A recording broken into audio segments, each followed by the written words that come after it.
Dinajpur LGD ভবনে আজ ভয়াবহ অগ্নিকাণ্ডে ব্যাপক ক্ষয়ক্ষতি হয়েছে। ভোর 4টা থেকে আনুমানিক 4:30টার মধ্যে এখানে এই অগ্নিকাণ্ডে সংগঠিত হয়। এখানকার যারা কর্তৃপক্ষ তারা বলছেন যে শর্ট সার্কিট থেকে এই অগ্নিকাণ্ড ঘটে। আমরা এই মুহূর্তে এলজিডি ভবনে আমরা রয়েছি। এখানে বিশেষ করে এখানে মূল্যবান ক্ষয়ক্ষতির মধ্যে এখানে ডিভাইস থেকে শুরু করে এখানকার যা জরুরি যে কাগজপত্র আছে সব কিছুই এখানে জ্বলে গেছে। এখানকার যিনি নির্বাহী প্রকৌশলী মাসুদুর রহমান তিনি পাশেই ভবনে থাকেন। তিনি যেটা বলছেন যে এই এলজিডি ভবনে যে অগ্নিকাণ্ড ঘটার পরই তাদের যারা এখানে কর্মকর্তা কর্মচারী তারা সবাই এসেছেন এবং ফায়ার সার্ভিসকে খবর দেওয়ার পরে ফায়ার সার্ভিস ইউনিট এসে প্রায় 40-45 মিনিট তারা চেষ্টা করে এখানে আগুন নিভাতে সক্ষম হয়। তবে ইতিমধ্যে আমরা যেটা দেখছি এখানে যে ক্ষয়ক্ষতির যে পরিমাণ সেটা ব্যাপক। তার টাকা এখনও যদিও ক্ষয়ক্ষতির পরিমাণ নিরূপণ করা হয়নি।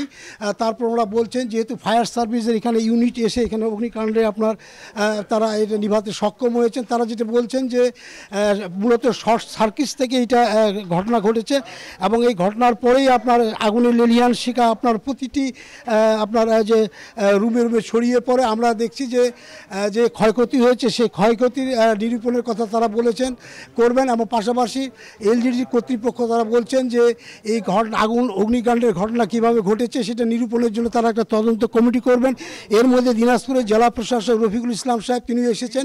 তিনি এসে এই এলজিডি ভবনের যে ক্ষয়ক্ষতি দেখেছেন তিনিও বলেছেন যে জেলা প্রশাসনের পক্ষ থেকে তারা একটি তদন্ত কমিটি করবেন যে কিভাবে এটা অগ্নিকাণ্ড হয়েছে এবং ক্ষয়ক্ষতির পরিমাণ কি দাঁড়িয়েছে। তো আমরা যেটা জেনেছি যে আগুন যখন এখানে লাগে সেই সময় এলজিডি ভবনের যে রেস্ট হাউস সেখানে দুইজন কর্মকর্তা ছিলেন। এর মধ্যে একজন গুরুতর আহত হয়ে মেডিকেল কলেজ হাসপাতালে ভর্তি হয়েছেন বলে কর্তৃপক্ষ আমাদের জানিয়েছেন। তবে যে ক্ষয়ক্ষতি হয়েছে বিশেষ করে যেহেতু এটি একটি স্থানীয় সরকার প্রকৌশল অধিদপ্তরের তারা যেটা বলছেন যে তারা তাদের প্রধান প্রকৌশলীকে বিষয়টা জানিয়েছেন। তবে আমরা যেটা দেখছি যে এখানে ক্ষয়ক্ষতির যে অবস্থা দাঁড়িয়েছে এখানে যে এটি হয়তো খুব অল্প সময়ের মধ্যে তাদের যে কার্যক্রম সেটা চালাতে তারা পারবেন না, কারণ এখানে এখন পর্যন্ত কোনো ফার্নিচার নেই। এখানে সবগুলো জ্বলে গেছে, প্রতিটা রুমে রুমে যেটা ছিল ডিভাইসগুলো তারা জ্বলে গেছে।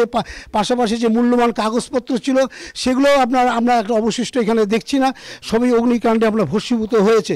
তবে এখানকার স্থানীয় যারা বলছেন তারা যে অগ্নিকাণ্ডের খবর পেয়ে তারাও এসেছেন, তারা সহযোগিতা করেছেন এবং ফায়ার সার্ভিসের যিনি এডি আমিরুল ইসলাম তিনি যে জানিয়েছেন যে এখানকার যে লোকাল অফিসের মধ্যে যে ডিস্টিংগুইশার ছিল অগ্নি নির্বাপক সেখান থেকেও মোটামুটি আগুন নিভাতে তারা সহায়তা করেছে।